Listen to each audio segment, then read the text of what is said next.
2023 সাল থেকেই মধ্যপ্রাচ্যে চলমান সংঘাত যেন থামার কোনো লক্ষণই দেখাচ্ছে না, বরং সময় যত গড়াচ্ছে পরিস্থিতি ততই ভয়াবহ ও জটিল আকার ধারণ করছে। ফিলিস্তিনের গাজা ভূখণ্ডকে কেন্দ্র করেই শুরু হওয়া যুদ্ধ এখন শুধু ইসরায়েল ও ফিলিস্তিনের মধ্যেই সীমাবদ্ধ নেই, বরং পুরো মধ্যপ্রাচ্যকে একটি বড় ধরনের যুদ্ধের দিকে ঠেলে দিচ্ছে বলেই আশঙ্কা করা হচ্ছে।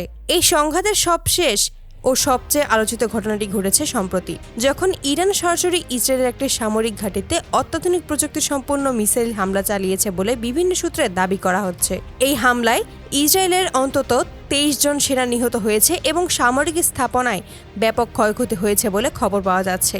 2023 সালের শেষ দিক থেকে ইসরায়েলের গাজা উপত্যকায় যে ব্যাপক সামরিক অভিযান চালিয়ে যাচ্ছে তা ইতিমধ্যেই বিশ্বের অন্যতম ভয়াবহ মানবিক সংকটের রূপ নিয়েছে।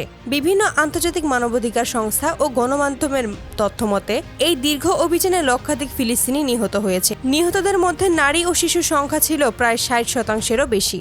গাজায় শিশুদের ওপর নির্বিচারে বিমান হামলা, নারীদের ওপর সহিংসতা, হাসপাতাল, স্কুল এবং শরণার্থী শিবিরে বোমা বর্ষণের দৃশ্য বিশ্বজুড়ে তীব্র নিন্দার জন্ম দেয়। এমনকি ত্রাণবাহী ট্রাক, মেডিকেল টিম এবং অ্যাম্বুলেন্স লক্ষ্য করে হামলার অভিযোগও উঠে আসে ইসরায়েলি বাহিনীর বিরুদ্ধে। এর ফলে গাজা উপত্যকায় ভয়াবহ খাদ্য সংকট, বিশুদ্ধ পানির অভাব এবং চিকিৎসা ব্যবস্থার সম্পূর্ণ ভেঙে পড়া পরিস্থিতি তৈরি হয়। লাখো মানুষ মানবতার জীবনযাপন করতে বাধ্য হয়। এই মানবিক বিপর্যয়ের বিরুদ্ধে মুসলিম বিশ্বের বিভিন্ন দেশ কূটনৈতিকভাবে ফিলিস্তিনের পক্ষে অবস্থান নিলেও সরাসরি সামরিক পদক্ষেপ নিতে কেউই এগিয়ে আসেনি। জাতিসংঘের নিন্দা প্রস্তাব, বিক্ষোভ, কূটনৈতিক চাপ সবই ছিল, কিন্তু বাস্তব মাঠে যুদ্ধ থামানোর মতো কার্যকর উদ্যোগ দেখা যায়নি। এই প্রেক্ষাপটেই ধীরে ধীরে আলোচনায় আসে ইরানের নাম।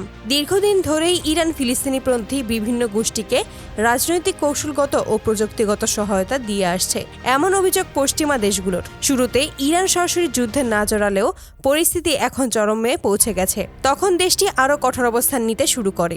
বিভিন্ন সূত্রে জানা যায়, সাম্প্রতিক সময়ে ইরান সরাসরি ইসরায়েলের সঙ্গে সংঘাতে জড়িয়ে পড়ে এবং প্রথমবারের মতো প্রকাশ্যভাবে ইসরায়েলের সামরিক স্থাপনায় মিসাইল হামলা চালায়। খবর অনুযায়ী ইরান তাদের অত্যাধুনিক ও সেলফ প্রযুক্তি সম্পন্ন মিসাইল ব্যবহার করে ইসরায়েলের একটি গুরুত্বপূর্ণ সামরিক ঘাঁটি লক্ষ্য করেই হামলা চালায়। মিসাইলগুলো সরাসরি ইসরায়েলের সেনা বাংকারে আঘাত হানে বলে দাবি করা হচ্ছে।